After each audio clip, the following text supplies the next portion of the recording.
I just read that MSNBC did 114 million streams in September, and one of the things we want to do in this session is really drill down and try to get a better understanding of what's working, what's not, what are people consuming, how are they consuming it.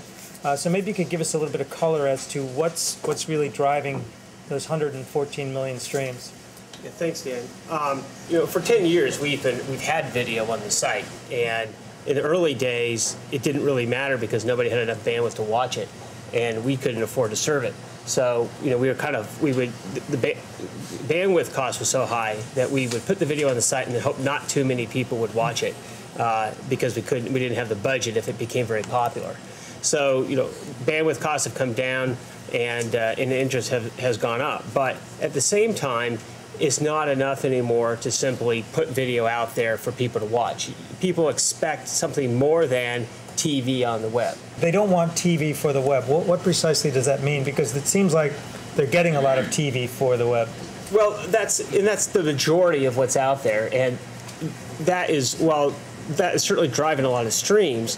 That stops short of maximizing all of the capabilities that the web has that can make the TV experience that much richer.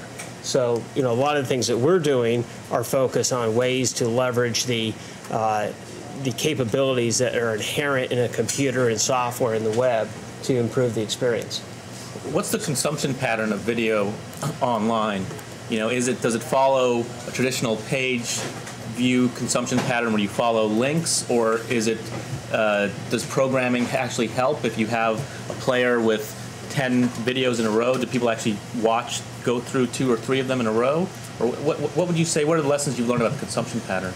Well, what we've learned is the type of player you're using, the interface that you have, and the way that you make video discoverable has a tremendous influence on what people watch.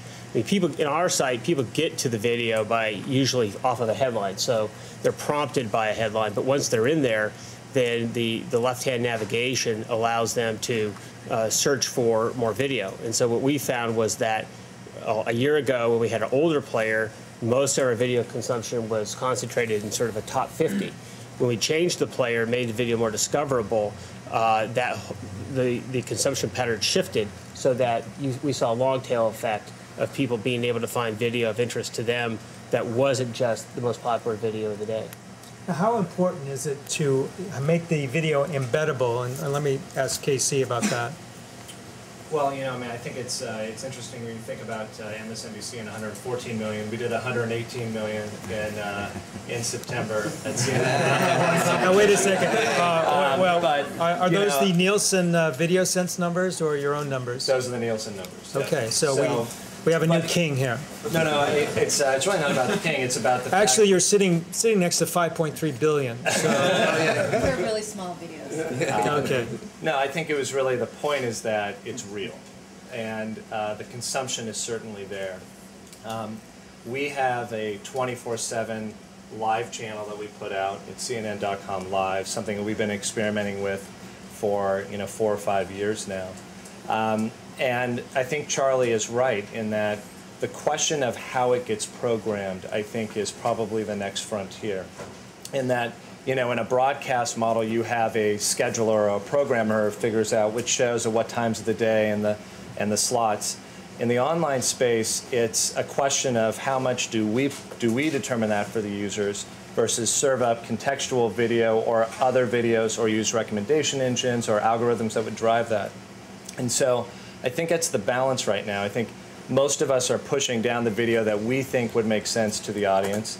A lot of the 2.0 companies are letting users make that decision, and my guess is we're going to meet somewhere in the middle, in between a lean-back experience, which is I come in, what's the news of the day, here's some great video about that news, but also allowing users to sort of choose which videos they want to watch and having some of that come up either through videos that others like or videos that are most watched or what have you.